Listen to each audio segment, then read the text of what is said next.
A spy is born. The morning light filters through the grimy windows of a Madrid cafe, casting long shadows across marble-topped tables where men in dark coats nurse their cortados and speak in hushed tones.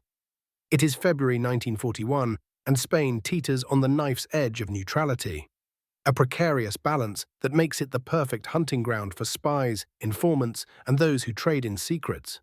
At a corner table, partially obscured by cigarette smoke, sits a young man whose unremarkable appearance masks an extraordinary ambition. Juan Pujol Garcia adjusts his wire-rimmed glasses and studies the British embassy across the plaza, his mind churning with possibilities that will soon reshape the course of the Second World War. But Juan Pujol Garcia is not yet a spy. He is simply a man with a burning conviction that Adolf Hitler must be stopped, and an almost reckless belief that he, alone and untrained, can somehow contribute to that cause. The path to espionage rarely begins with a dramatic recruitment in a shadowy alleyway. More often, it starts with frustration, with doors slammed shut and opportunities denied. For Juan Pujol, that frustration begins on a crisp morning when he approaches the British embassy in Madrid, his heart pounding with nervous energy and his briefcase containing what he believes to be his credentials for service to the Allied cause. The embassy guard barely glances at his identification. The receptionist, a stern woman with steel-grey hair, listens to his halting English with barely concealed impatience. Juan explains his desire to serve, his hatred of fascism, his willingness to risk everything for the cause of freedom. He speaks of his knowledge of Spanish ports, his connections in Barcelona, his ability to travel freely throughout the Iberian Peninsula. The response is swift and decisive, a polite but firm rejection. The British intelligence services, he is told, have no need for amateur volunteers. They have their established networks, their trained operatives, their carefully vetted sources. What they do not need is an enthusiastic chicken farmer from Barcelona with no experience and questionable credentials. Juan leaves the embassy with his face burning with embarrassment and his resolve hardened like steel. If the British will not have him, perhaps their enemies will prove more receptive. 3 blocks from the British embassy, in a building that houses the German consulate, a different kind of conversation is taking place. The Abwehr, German military intelligence, operates with a more relaxed attitude toward recruitment. Where the British demand extensive vetting and proven reliability, the Germans are willing to take chances on promising assets. They understand that in the intelligence game, enthusiasm can sometimes compensate for inexperience.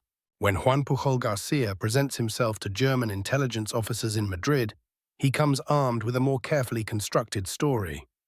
He is no longer the passionate anti-fascist seeking to serve the Allied cause. Instead, he presents himself as a Spanish businessman with pro-German sympathies, disgusted by British arrogance and eager to serve the Reich's intelligence needs. The Germans listen with greater interest.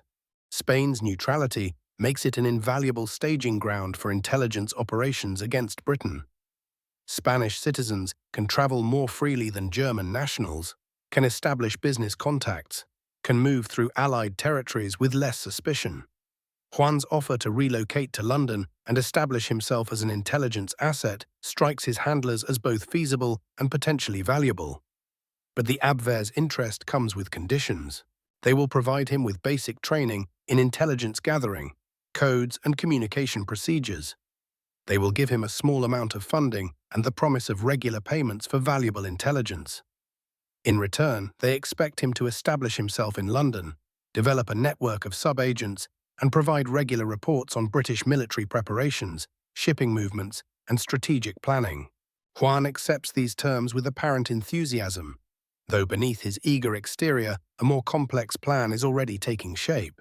The training takes place in a safe house on the outskirts of Madrid, a nondescript villa surrounded by olive groves, where the sound of radio transmissions mingles with the chirping of cicadas.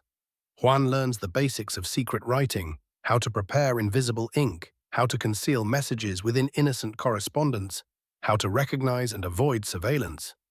His German handlers teach him elementary tradecraft, dead drops and brush passes, recognition signals, and emergency procedures. They provide him with a code name, Arabelle, and a primitive but functional radio set for transmitting intelligence back to German controllers. Most importantly, they give him a crash course in the kind of intelligence the Abwehr values most highly. Shipping schedules from British ports, troop movements and military exercises, details of new weapon systems and defensive preparations. They explain how to identify different types of aircraft, how to estimate the size of military formations, how to recognize the insignia and equipment of various British units. Juan absorbs this training with the focused attention of a dedicated student, taking careful notes and asking thoughtful questions. His handlers are impressed by his quick grasp of intelligence fundamentals and his apparent commitment to the German cause.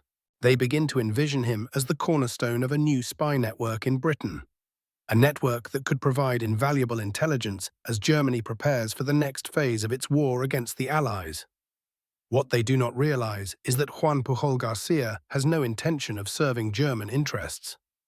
Every technique they teach him, every procedure they explain, every piece of tradecraft they demonstrate, all of it will eventually be turned against them in service of the very cause they believe he has rejected.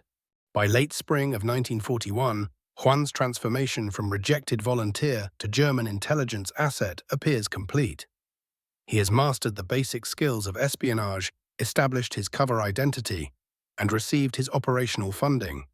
His handlers in Madrid are satisfied with his progress and eager to deploy him to London, where he will begin the real work of intelligence gathering. But Juan faces a significant problem. Despite German expectations, he has no intention of actually traveling to London, at least not yet. The British have already rejected his services once, and he has no guarantee they will be more receptive to his approaches as a German double agent.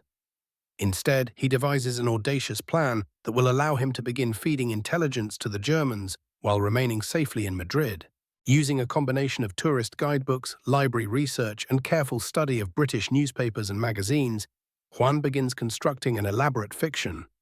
He will convince the Germans that he has successfully relocated to London, established himself in British society, and begun recruiting a network of sub-agents throughout the United Kingdom. The deception begins with carefully crafted letters sent through the Spanish postal system, designed to convince German intelligence that their new agent has successfully crossed the English Channel and taken up residence in London. Juan creates fictional addresses, imaginary business contacts, and detailed descriptions of his supposed new life in wartime Britain. His first intelligence reports are masterpieces of creative fiction, based on information gleaned from British newspapers and radio broadcasts that reach Madrid with only a few days' delay. He describes London under the Blitz, reports on shipping movements in Portsmouth Harbour, and provides detailed assessments of British morale and military preparations. The Germans are delighted with their new asset's productivity. Juan's reports arrive with impressive regularity, contain convincing operational details, and demonstrate exactly the kind of access and insight they had hoped to develop in Britain. His handlers in Madrid congratulate themselves on their successful recruitment and begin planning expanded operations based on Juan's supposed network. But Juan's ultimate goal remains unchanged. Every piece of intelligence he provides to the Germans is carefully calculated to be either harmless or actively misleading. He reports ship movements that have already been published in newspapers, describes military exercises that are matters of public record, and provides assessments that confirm what German intelligence already believes, rather than revealing genuinely sensitive information. More importantly, he begins laying the groundwork for his eventual approach to British intelligence. Through careful research and patient observation, he starts building a comprehensive understanding of German intelligence requirements and operational procedures. Every interaction with his Abwehr handlers teaches him more about their methods, their priorities, and their weaknesses. Juan realizes that when he finally makes contact with the British again, he will need to offer them something far more valuable than his original amateur enthusiasm. He will need to provide them with detailed intelligence about German espionage operations, proven access to Abwehr communications, and a demonstrated ability to manipulate enemy intelligence assessments. In other words, he is transforming himself from a rejected volunteer into exactly the kind of intelligence asset that British services cannot afford to ignore. As summer arrives in Madrid, Juan Pujol Garcia has successfully established himself as one of the Abwehr's most promising agents in Western Europe. His reports from London are circulated among senior German intelligence officials. His assessments influence operational planning, and his supposed network of sub-agents represents a significant intelligence coup for the Reich. Yet every word he sends to his German handlers is fiction. Every report is carefully constructed deception, and every piece of intelligence is designed to serve Allied rather than German interests. He has become a double agent without the knowledge or support of either side. A man operating in the dangerous space between competing intelligence services, sustained only by his own conviction, and an increasingly elaborate web of lies. The stage is now set for the next phase of his extraordinary journey. The moment when Juan Pujol Garcia will finally convince the British that he represents not a security threat, but their greatest intelligence opportunity of the war. Hack. Building the web of lies. The transformation from amateur deceiver to master manipulator did not happen overnight. In the early months of 1942, as Juan Pujol Garcia settled into his new life as a British asset, he faced a challenge that would have overwhelmed lesser minds: how to transform his hastily constructed fiction into an intelligence masterpiece that could fool the most sophisticated espionage apparatus in the world. The Germans had already accepted his basic premise. They believed he was a Spanish businessman with Nazi sympathies, operating from London under the codename Arabelle. But belief in his existence was only the foundation. To become truly valuable, to reach the level where his intelligence could influence major German strategic decisions, he needed to demonstrate capabilities far beyond what any single agent could reasonably possess. The solution lay in expansion, not of territory, but of imagination. Working closely with his MI5 handler, Thomas Harris, Pujol began the delicate process of recruiting fictional sub-agents. Each would serve a specific purpose in the growing deception. Each required a complete identity, believable motivations, and carefully constructed limitations that would explain any gaps in their intelligence gathering. Harris himself was a fascinating figure, a Spanish-speaking art dealer turned intelligence officer, whose understanding of human psychology proved invaluable in crafting believable personas. Together, he and Pujol would spend hours in safe houses across London, developing backstories with the thoroughness of novelists creating characters for an epic work of fiction. The first sub-agent emerged from necessity. Pujol needed someone to explain how he could gather intelligence from areas of Britain he could not reasonably visit himself. Agent 1 became a Portuguese commercial traveller, someone whose business would naturally take him throughout the country. His recruitment story was simple but convincing. A man of modest means who could be bought for regular payments, patriotic enough to support the Axis cause, but not so ideologically committed as to refuse reasonable compensation. Agent 2 filled a different role entirely. Positioned as a Swiss businessman with contacts in government circles, he could provide the kind of high-level political intelligence that would capture German attention. His reports would be less frequent but more significant, the sort of strategic insights that intelligence services prize above routine tactical information. But Pujol's genius lay not just in creating these fictional personas, but in making them human. Agent 3 was deliberately unreliable, a Scotsman whose drinking problem occasionally interfered with his duties. This character served multiple purposes. His periodic failures to deliver intelligence provided convenient explanations for gaps in coverage. His personal weaknesses made him believable to German handlers who understood that real agents came with real human flaws. The Coastal Watcher network represented Pujol's most ambitious fictional construction. Positioned along Britain's southern shores, these imaginary agents would observe shipping movements, troop concentrations, and defensive preparations. Each operated from a carefully selected location, places Pujol had researched thoroughly using maps, tourist guides, and conversations with genuine residents. Agent 4 established himself in Dover, that crucial port where so much cross-channel activity would naturally be visible. His reports described the daily rhythm of harbor life with convincing detail. The arrival of supply convoys, the movement of naval vessels, the construction of new defensive positions. Every observation contained enough truth to seem credible, but was carefully timed to ensure the intelligence reached German hands too late to be actionable. The beauty of this system lay in its scalability. As German interest grew, Pujol could expand his network organically. Agent 4 recruited a dock worker who could provide more detailed shipping intelligence. Agent 2 developed a contact in the Ministry of Information who occasionally shared insights into government planning. Each expansion felt natural to the Germans, who understood that successful intelligence operations grew through careful cultivation of sources. Credibility required more than just plausible stories, however. It demanded operational security that would convince German intelligence professionals they were dealing with a sophisticated network. Pujol and Harris developed elaborate communication procedures, using invisible ink, coded messages, and dead drops that existed only in their reports, but sounded entirely convincing to their German readers. The financial aspects of the operation provided their own form of authentication. Pujol regularly requested funds to pay his growing network of sub-agents. The Germans, impressed by his expanding capabilities, began transferring substantial sums through neutral banks. This money became a powerful tool for the British intelligence services, funding not just Pujol's operation, but supporting other deception activities across the war effort. Managing the personalities of fictional agents required extraordinary attention to detail.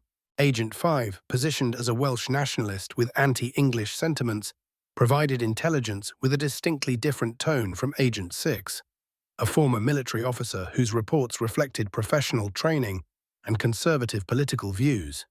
Each had to maintain consistent voice, reliable character traits, and believable personal circumstances across months of correspondence. The Germans began to show their appreciation in ways that confirmed Pujol's growing importance to their intelligence apparatus. They awarded him the Iron Cross, one of the Reich's highest decorations, for his exceptional service to the German war effort. The irony was not lost on Pujol or his British handlers. Here was a man simultaneously working to defeat Nazi Germany while receiving their highest honors for his fictional contributions to their cause. But success brought new challenges. As his reputation within German intelligence circles grew, so did their expectations.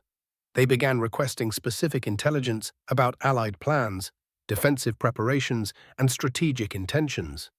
Each request required careful analysis by British intelligence professionals who had to balance providing convincing information against revealing genuine secrets that could harm Allied operations.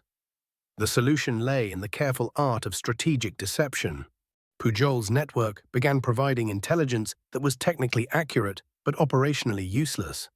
They reported on military exercises after they had concluded, described defensive positions that had already been abandoned, and identified troop movements that were part of deliberate deception operations designed to mislead German reconnaissance. Harris proved instrumental in developing the psychological profiles that made each fictional agent convincing. His background in art and commerce had given him insights into human motivation that translated perfectly to intelligence work. He understood how to make fictional characters feel real to handlers who had never met them, how to create personalities that would generate appropriate emotional responses from their German contacts.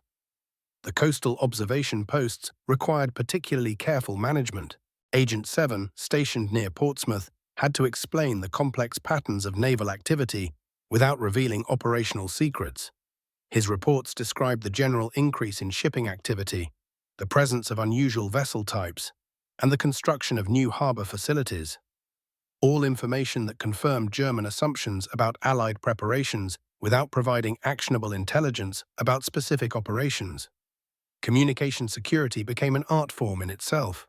Messages traveled through carefully constructed routes that appeared to prioritize operational security while actually serving British intelligence purposes.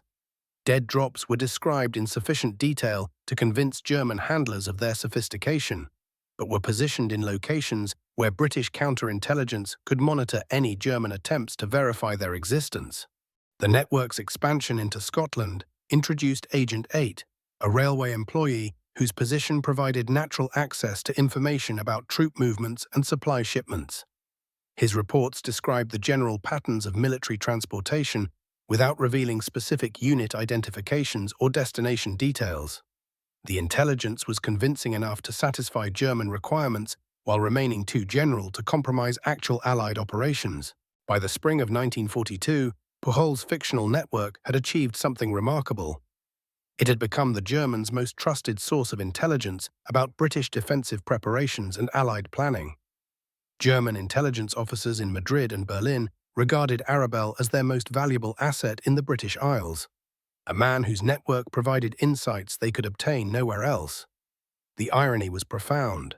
In their eagerness to gather intelligence about Allied intentions, the Germans had embraced a source that was feeding them carefully crafted misinformation designed to support Allied strategic deception. Every report they received and trusted brought them further from understanding the true nature of Allied preparations for the Great Offensive that was already beginning to take shape in the minds of Allied planners. As winter gave way to spring in 1942, Juan Pujol Garcia had achieved something unprecedented in the history of espionage. His network of fictional agents had become so trusted, so valued by German intelligence that their reports were being circulated at the highest levels of the Nazi command structure. The web of lies had become indistinguishable from reality in the minds of those who needed to believe it most. The stage was now set for the greatest deception of all. The moment when this elaborate fictional network would be turned toward convincing the German High Command that the Allied invasion, when it came, would strike not at Normandy, but at an entirely different target altogether. The Pas-de-Calais deception takes hold. The target they had chosen was perhaps the most obvious one imaginable, and that was precisely what made it so brilliant. The Pas-de-Calais region of northern France represented everything a military strategist would want in an invasion site. Just 21 miles of choppy English Channel water separated Dover's white cliffs from the French coast near Calais. On clear days, you could literally see across. British spotters with binoculars could watch German fortifications being constructed, while German observers could count the merchant ships moving through Dover's harbour. From a purely tactical perspective, the Calais route offered undeniable advantages. The short crossing meant less time exposed to U-boat attacks, fewer opportunities for rough weather to scatter invasion fleets, and the ability to provide continuous air cover from British airfields. Once established on French soil, Allied forces would have the shortest possible route to Germany itself.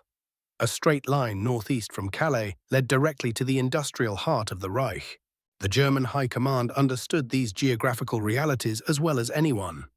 Field Marshal Gerd von Rundstedt, Hitler's commander in the West, had spent months studying maps and calculating distances.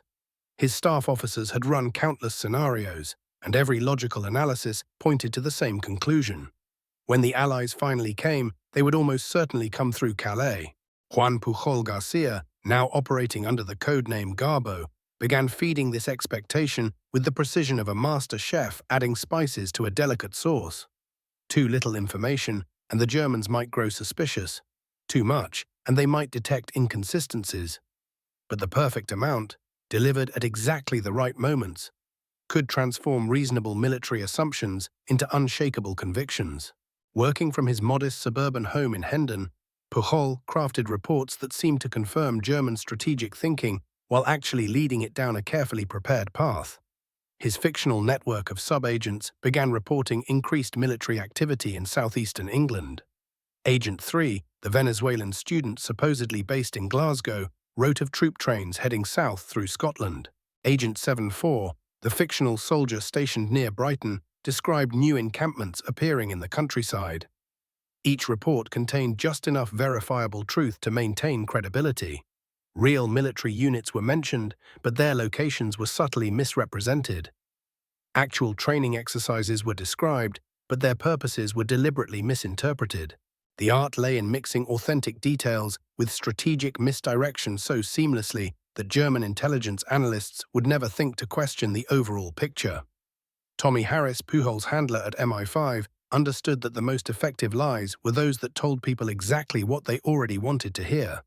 The German intelligence apparatus had invested enormous resources in predicting Allied invasion plans.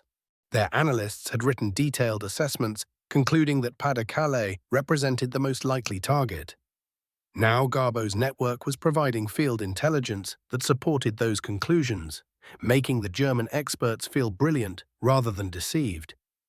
The psychological dimensions of this operation fascinated Harris, who had studied human nature long before the war through his work in the art world.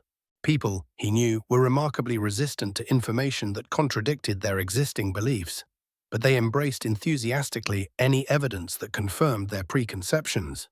The German High Command wasn't just receiving intelligence about Allied intentions, they were having their own strategic wisdom validated by a source they trusted completely. Meanwhile, across southern England, the real Allied invasion preparations were taking shape in ways that would have astonished German observers if they had been looking in the right places. But Operation Fortitude, the broader deception campaign of which Garbo formed just one element, was ensuring that German attention remained focused elsewhere. The quiet villages of Hampshire and Dorset began filling with American soldiers whose accents seemed exotic to local ears. Farmhouse kitchens that had served the same families for generations suddenly found themselves hosting planning sessions for operations that would reshape the world. Officers spread maps across wooden tables where harvest accounts had been calculated for centuries, discussing tides and moon phases while elderly farmers' wives served tea from China that had survived the Blitz. These scenes of wartime England carried their own peculiar atmosphere, a mixture of ancient continuity and revolutionary change that somehow felt both urgent and timeless. Church bells that had rung for Sunday services since medieval times now marked the schedules of military briefings. Village pubs where locals had gathered for generations became informal intelligence centers where American colonels and British majors compared notes over warm beer. Pujol understood instinctively that his reports needed to capture not just military facts, but the human texture of a nation preparing for war.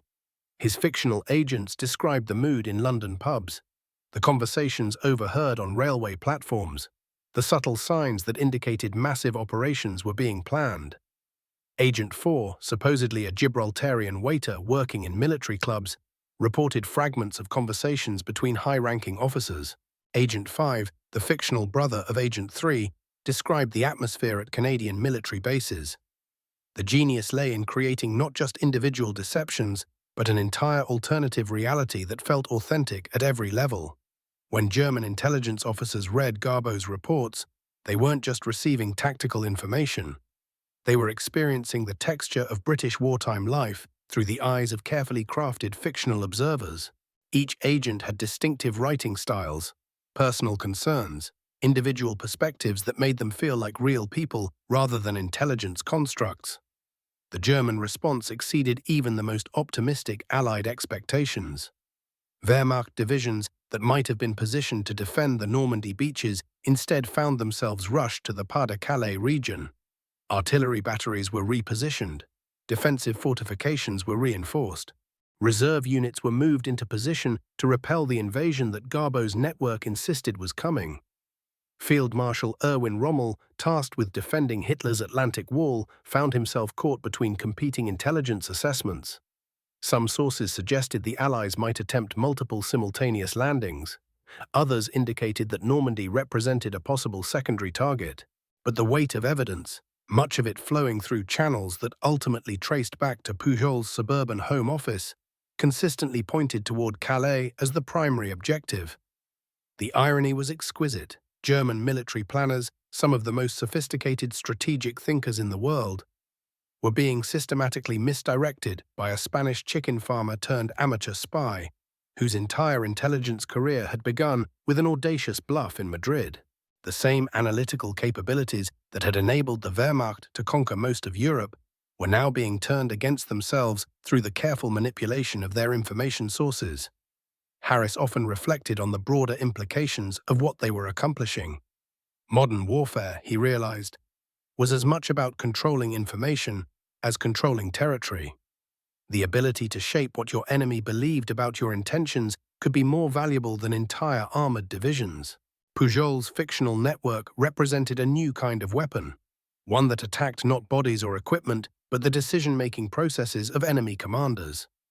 The reports flowing from Hendon to Madrid to Berlin carried more than tactical intelligence. They carried assumptions, expectations, and strategic frameworks that would influence German planning at the highest levels. When Hitler himself studied invasion scenarios, the intelligence picture he received had been subtly shaped by a man he had never heard of, working from a house he could never have imagined. As winter gave way to spring in 1944, the pace of Garbo's reporting intensified. His agents described increasing urgency in Allied preparations, more frequent movements of men and materials, growing signs that the long-awaited invasion was approaching. Each message carefully reinforced the central deception while building toward the climactic moment when the entire elaborate construction would face its ultimate test. The German intelligence apparatus, now completely dependent on sources they believed were providing unprecedented insight into Allied planning, prepared to meet an invasion that would come from an entirely different direction than they expected. The greatest military deception in history was approaching its moment of truth, and the foundation for that success had been laid in the patient, methodical work of creating an alternative reality so compelling that even the most suspicious minds accepted it completely. The web of lies had become more than fiction. It had become the lens through which an entire military establishment viewed the approaching storm. And D-Day and the reinforcement of the lie. As dawn broke over the English Channel on June 6, 1944, the greatest amphibious invasion in military history was already underway. Yet in a small radio room in London, Juan Pujol Garcia was preparing to send what would become the most crucial deception message of the entire war. The irony was profound. While thousands of Allied soldiers were fighting their way onto the beaches of Normandy, the success of their mission still depended, in part, on the ability of one Spanish double agent to convince the German High Command that what they were witnessing was merely an elaborate feint. The morning hours brought chaos to German intelligence networks across occupied Europe. Reports flooded in from coastal observers, Luftwaffe reconnaissance flights, and Wehrmacht units engaged in fierce combat along the Norman coast. The scale was undeniable. Over 5,000 ships, supported by 11,000 aircraft, delivering more than 150,000 men across 5 separate landing zones. Yet even as this massive operation unfolded, the German 15th Army remained firmly positioned around Pas-de-Calais, waiting for an invasion that would never come. This was the moment when Operation Fortitude would either achieve complete success or collapse entirely under the weight of reality. The challenge facing Pujol and his Mi-5 handlers was unprecedented in the history of military deception. How do you convince an enemy that what they can clearly see happening is not what it appears to be? The solution lay in the careful psychology of confirmation bias that had been so meticulously cultivated over the previous months. The German High Command had become so thoroughly convinced of the Pas-de-Calais threat that they were prepared to interpret even contradictory evidence through that lens, provided the interpretation came from a source they trusted completely. That source, of course, was Agent Arabelle, the man they knew as their most valuable intelligence asset in Britain. The first crucial message went out at 0800 hours, just as the battle for the beaches was reaching its most desperate phase. Pujol, transmitting from his carefully maintained cover identity, reported urgent intelligence from his fictional network of sub-agents. The message was crafted with the precision of a master craftsman, acknowledging the obvious reality of the Normandy landings while simultaneously reinforcing the greater deception. Massive operations observed along Norman coast, the transmission began, using the slightly formal tone that had become Arabelle's signature. Scale suggests major diversionary action to draw reserves from primary objective. Recommend maintaining defensive positions pending clarification of enemy intentions. The genius of this approach lay in its psychological sophistication. Rather than denying what German observers could clearly see, Pujol was providing them with a framework for understanding it.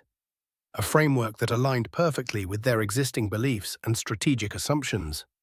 The message continued with carefully selected details that seemed to confirm this interpretation.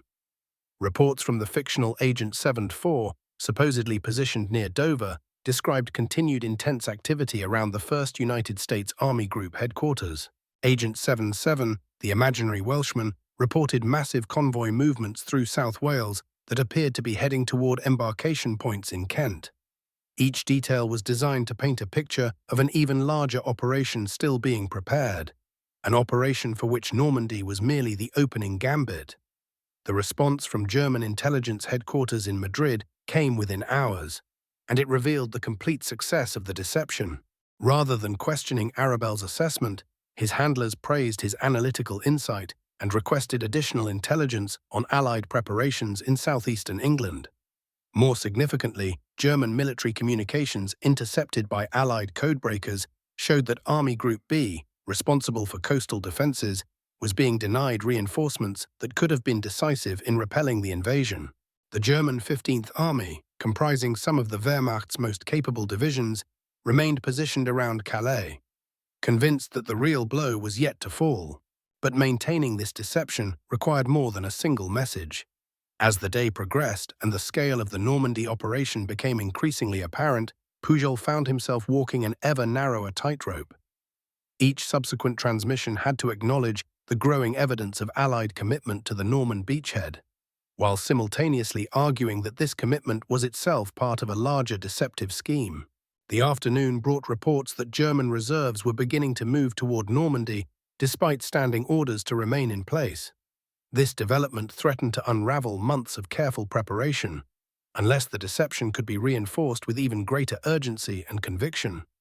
Pujol's response demonstrated the sophisticated understanding of German military psychology that had made him so effective.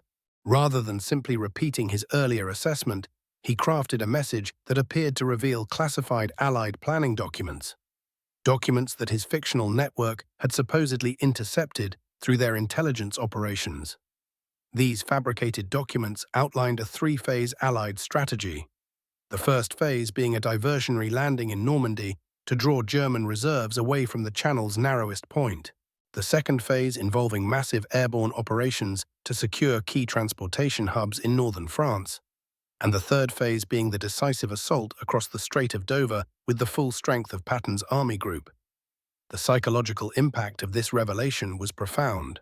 German intelligence officers, already predisposed to believe in the Pas-de-Calais threat, found themselves presented with what appeared to be documentary proof of Allied intentions. The fact that this intelligence came from Arabelle, their most trusted source, made it virtually unquestionable. The fabricated timeline was particularly brilliant in its construction. It suggested that the main assault would come within 2 to 3 weeks of the Normandy landings, just enough time for the Germans to convince themselves that holding their reserves in place was the strategically sound decision, but not so long that the deception would need to be maintained indefinitely. As evening fell over the battlefields of Normandy, the success of the day's deception operations became increasingly apparent through intercepted German communications. Wehrmacht units that had been prepared to move toward the invasion beaches were ordered to return to their original positions. Luftwaffe squadrons that could have provided crucial air support over Normandy were kept in reserve to counter the expected assault on Calais. Most significantly, the German naval forces that remained operational after years of Allied bombing campaigns were positioned to intercept the fictional invasion fleet that would never come, rather than being deployed to harass the very real supply lines that were already beginning to sustain the Normandy beachhead. The human cost of this strategic confusion was becoming apparent in German after-action reports. Wehrmacht commanders on the ground, facing determined Allied attacks supported by overwhelming naval gunfire, repeatedly requested reinforcements that were being held back by higher headquarters. The tactical flexibility that had made the German military so formidable in earlier campaigns was being systematically undermined by strategic deception at the highest levels. Yet even as the immediate tactical situation deteriorated, German strategic planning continued to focus on the anticipated main assault. Intelligence summaries prepared for the Wehrmacht High Command consistently emphasized the diversionary nature of the Normandy operations and the critical importance of maintaining defensive strength around Pas-de-Calais. This disconnect between tactical reality and strategic perception represented the ultimate success of the fortitude deception. The German military machine, renowned for its analytical precision and adaptive capability, found itself paralyzed by its own convictions that had been carefully shaped and reinforced by one of the most sophisticated intelligence operations in military history. The evening brought one final crucial test of the deception's effectiveness. German intelligence headquarters in Berlin, having reviewed the day's reports from multiple sources, sent an urgent query to Agent Arabelle. They wanted his personal assessment of whether the Normandy landings represented a genuine strategic commitment, or whether they should be interpreted as the elaborate feint that his earlier messages had suggested. Pujol's response would become one of the most consequential intelligence messages of the Second World War. Transmitted in the early hours of June 7th, as Allied forces were consolidating their precarious foothold on the Norman coast, it read simply, "Enemy commitment to diversionary operations exceeds all previous estimates." Recommend maximum vigilance regarding primary objective. Main assault preparations continue unchanged. The psychological impact of this message cannot be overstated. At the moment when German strategic reserves could still have made a decisive difference in the battle for Normandy, the most trusted intelligence source in the German network was advising that those reserves should remain exactly where they were. The response from Berlin came within hours, and it confirmed the complete success of nearly 2 years of patient, methodical deception. German intelligence headquarters not only accepted Arabel's assessment, they commended him for his analytical insight and authorized additional payments for his fictional network of sub-agents. More importantly, they confirmed that strategic reserves would remain in position around Pas-de-Calais, pending the arrival of the main Allied assault force that existed only in the carefully constructed alternative reality of Operation Fortitude. As the sun set on June 6, 1944, the beaches of Normandy remained in Allied hands, secured not only by the courage of the men who had fought their way ashore, but by the patient, invisible work of a Spanish double agent who had convinced an entire military establishment to see the world through the lens of a magnificent lie. The foundation of victory had been laid not just in the landing craft and gliders that carried Allied soldiers into battle, but in the radio transmissions that kept German reserves exactly where they could do no harm to the cause of liberation. The aftermath, a successful deception. The morning of June 7th dawned with a peculiar stillness in the corridors of the Oberkommando West headquarters, where German field marshals and intelligence officers gathered around maps that told a story their enemy had written for them. The reports flooding in from Normandy painted a picture of fierce fighting, of Allied forces establishing beachheads with determination that seemed almost desperate. Yet in the minds of the German High Command, this very desperation confirmed what Agent Arabel had told them. The Allies were committing everything to make their diversion appear authentic. General Jodl studied the intelligence summaries with the satisfaction of a man who believed he possessed superior insight. The 1st United States Army Group remained positioned in southeastern England, exactly where Garbo's network had placed them. The radio intercepts continued to suggest massive preparations across from Calais. Every piece of evidence fit the narrative that had been so carefully constructed in Tommy Harris's basement office, where fictional characters had taken on lives so convincing that they now shaped the decisions of real armies. In the Pas-de-Calais, the 15th Army maintained its defensive positions with disciplined patience. These were some of Germany's finest divisions, veteran units that had fought across Europe and understood the art of warfare with deadly precision. Their commanders watched the horizon with the confidence of men who knew the enemy's intentions. When the real blow came, when Patton's Phantom Army Group finally crossed the narrow waters, they would be ready. The irony was exquisite in its completeness.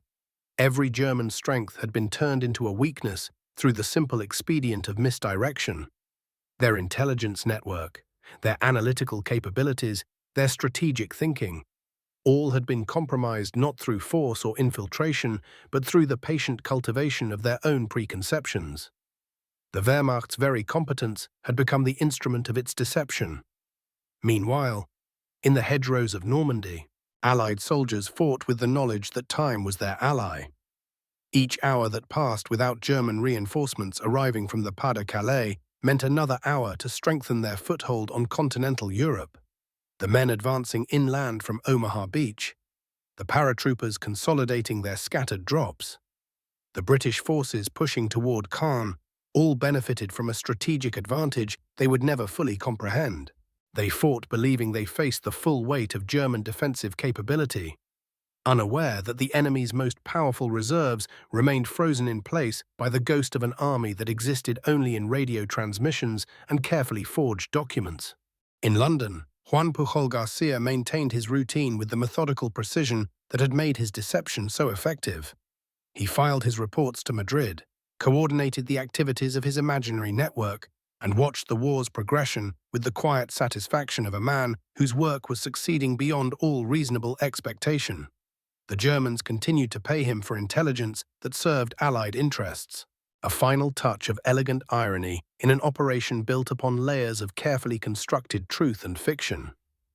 Tommy Harris monitored the German responses with the attention of a conductor guiding a complex symphony. Each message from Madrid revealed the extent to which enemy intelligence had accepted not just the facts of the deception, but its underlying logic. The Germans were no longer simply believing Garbo's reports, they were thinking with his assumptions, seeing the war through the strategic framework he had provided. The deception had achieved that rarest of intelligence victories, the complete capture of enemy perception. The success of Operation Fortitude represented something more profound than tactical misdirection. It demonstrated how modern warfare had evolved beyond the simple application of force into a contest of competing realities. The side that could control how the enemy interpreted information, that could shape the very categories through which strategic decisions were made, possessed an advantage that traditional military thinking had never anticipated. In the radio rooms and intelligence centers where the real battles of the 20th century were increasingly fought, perception had become more powerful than firepower. As June 7th turned to June 8th and the German reserves remained in place, the full magnitude of the achievement began to reveal itself. The Allied beachheads were consolidating into a continuous front. Supply lines were being established. The great gamble of the cross-channel assault was transforming into the methodical reality of continental campaign. Each day that passed without the arrival of German reinforcements made the next day's success more probable, creating a momentum that would eventually prove unstoppable.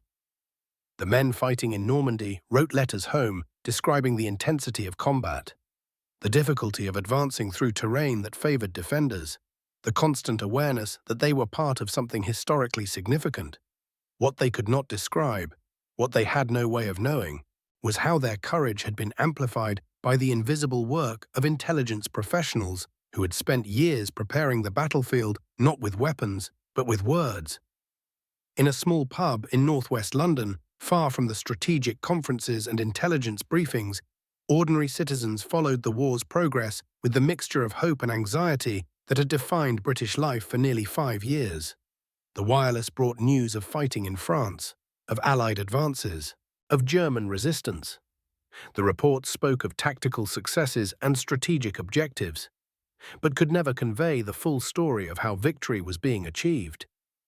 The patrons of the pub raised their pints to the boys fighting overseas, unaware that one of the war's most crucial battles had been won by a Spanish waiter who had convinced the German intelligence service to trust him with their secrets. The peculiar democracy of wartime meant that the most important victories were often the most invisible ones. The tank commander who broke through enemy lines would receive recognition for his courage. The pilot who shot down enemy aircraft would be celebrated for his skill. But the intelligence officer who prevented enemy reinforcements from ever reaching the battlefield, who shaped enemy decisions through the careful manipulation of information, worked in a shadow world where success could never be publicly acknowledged. This was the nature of Juan Pujol Garcia's contribution to Allied victory. His achievement was measured not in territory captured or enemies destroyed, but in battles that never had to be fought, in Allied casualties that never occurred, in strategic advantages that accumulated invisibly over months and years of patient deception. The true test of his success was not what happened, but what failed to happen, not the dramatic moment of revelation, but the sustained maintenance of illusion. By the evening of June 8th, with German reserves still positioned uselessly in the Pas-de-Calais, the strategic impact of Operation Fortitude had become undeniable.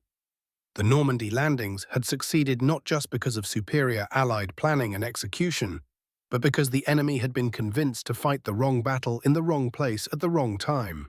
The Wehrmacht's tactical competence, its operational flexibility, its strategic reserves, all had been neutralized by the simple expedient of misdirection. The success created its own momentum, each day of German inaction making the next day's Allied advances more probable. What had begun as a desperate gamble, the largest amphibious assault in military history launched against heavily defended coastline, was transforming into the methodical reality of continental campaign. The beachheads were expanding, the supply lines were functioning, the great wheel of Allied logistics was beginning to turn with the inexorable power that would eventually carry the war to its conclusion. In Madrid, German intelligence officers continued to process reports from their most valuable agent, unaware that they were reading their own defeat in carefully crafted prose. Agent Arabelle's network continued to function with impressive efficiency, providing detailed intelligence about Allied capabilities and intentions that confirmed every German assumption about enemy strategy. The reports were so convincing, so consistent with German expectations, that they had become more trusted than direct observation of battlefield reality. This was perhaps the most remarkable aspect of the entire deception. The Germans had become so convinced of their own analytical framework, so confident in their understanding of Allied intentions, that they interpreted contradictory evidence as confirmation of their beliefs. The massive commitment of forces to Normandy, the intensity of Allied efforts to establish and maintain their beachheads, the obvious strategic importance of the operations, all were seen through the lens that Garbeau's network had provided. Reality itself had been made to serve the purposes of illusion. As the Allied foothold in France grew stronger with each passing hour, Juan Pujol Garcia could reflect on an achievement that transcended the normal categories of military success. He had won a victory that would never be commemorated in monuments, had saved lives that would never know his name, had shaped the course of history through methods that would remain classified for decades. His war had been fought with typewriter keys and radio transmissions, with fictional characters and forged documents, with the patient cultivation of enemy trust and the careful exploitation of institutional blindness. The foundation of Allied victory in Western Europe, secured not only through the courage of those who fought, but through the invisible architecture of deception that had made their sacrifice more effective, their success more probable, their ultimate triumph more complete than anyone had dared to hope when the great gamble began in the pre-dawn darkness of June 6, 1944. Legacy and reflection, the foundation of Allied victory in Western Europe, secured not only through the courage of those who fought, but through the invisible architecture of deception that had made their sacrifice more effective, their success more probable, their ultimate triumph more complete than anyone had dared to hope when the great gamble began in the pre-dawn darkness of June 6, 1944.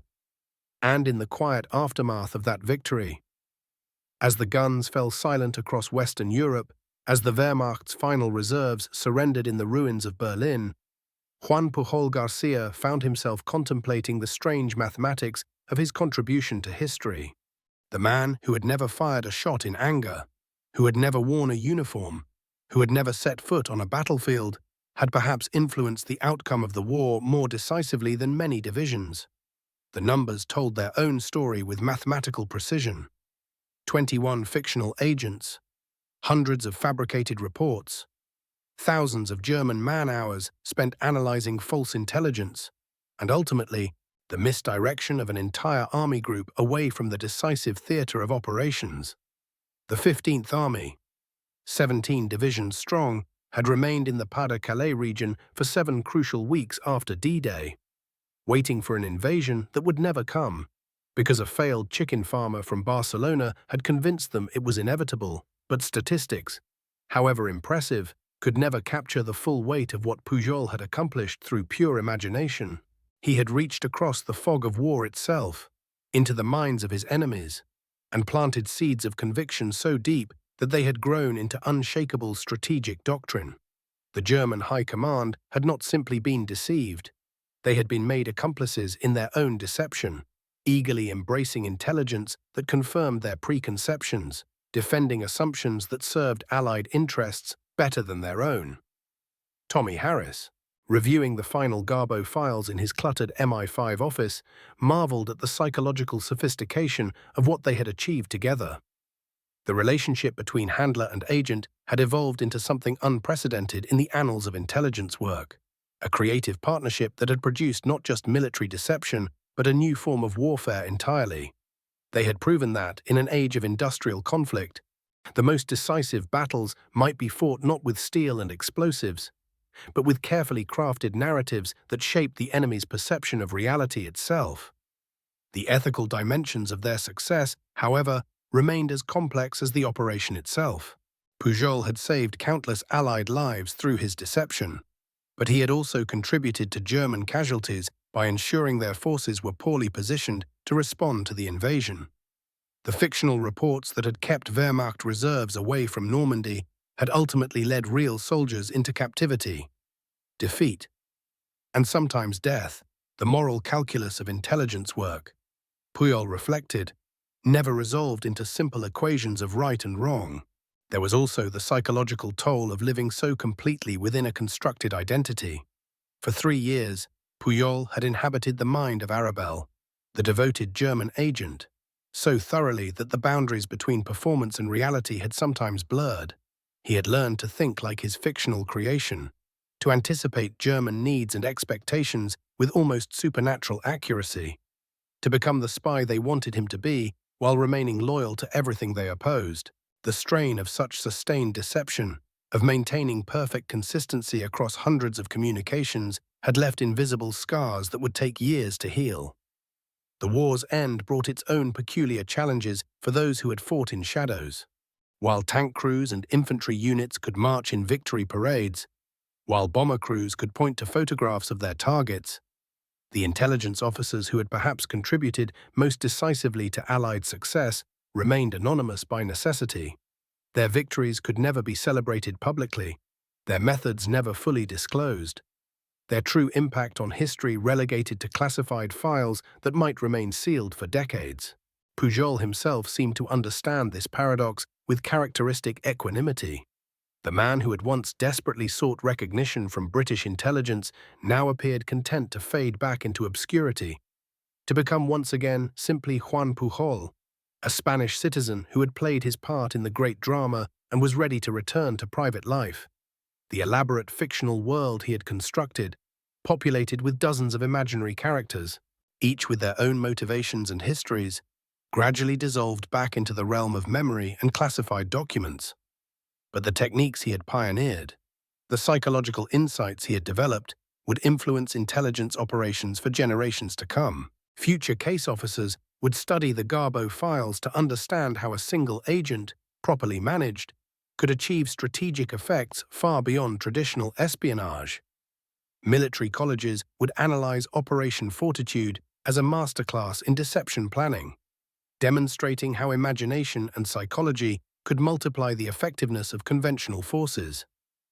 The broader implications of Pujol's success extended even beyond military affairs. In an age increasingly dominated by information warfare, by competing narratives and alternative facts, his achievement offered both inspiration and warning. He had proven that skilled practitioners could indeed control perception itself, could make fiction more convincing than reality, could lead rational people to embrace conclusions that served their enemies' interests.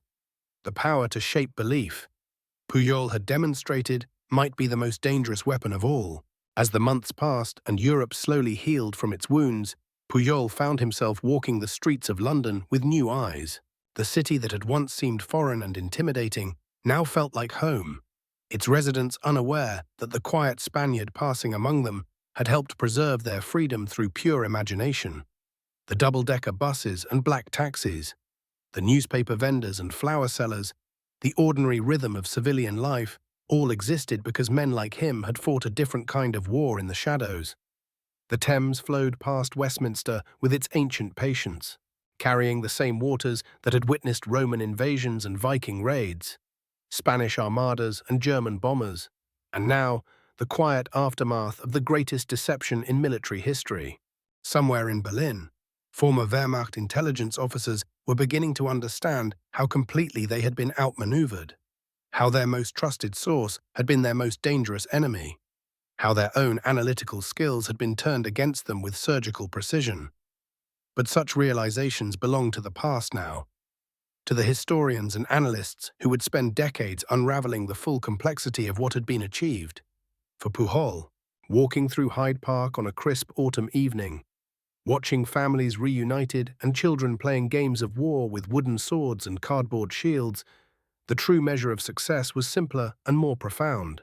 The world he had helped preserve, through patient deception and careful lies, was one where truth could eventually flourish, where the next generation could grow up free to discover reality for themselves.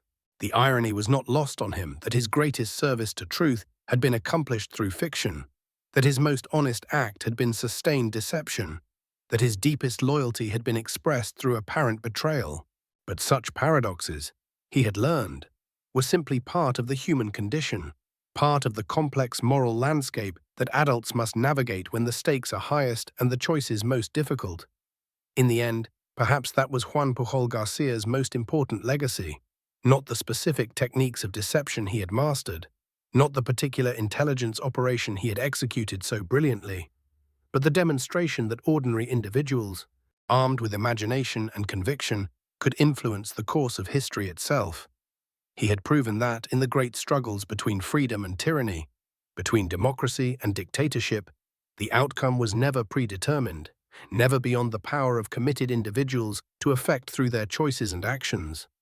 And so, as London settled into the peaceful rhythms of a city no longer at war, as the blackout curtains came down and streetlights returned to illuminate the ancient thoroughfares, as families gathered around dinner tables to share stories of the day without fear of air raid sirens, the quiet Spaniard who had helped make it all possible continued his evening walk through streets that bore no monuments to his achievement, carried no plaques commemorating his contribution, offered no public recognition of his role in their preservation. And that was exactly as it should be, exactly as he had always known it would be, exactly as he had chosen it to be when he first decided that some victories are worth winning even if they can never be celebrated. Some truths worth protecting, even if they must be defended with lies. Some freedoms worth preserving, even if their preservation requires the temporary embrace of deception. And some heroes worth being, even if they must remain forever unknown to those they serve.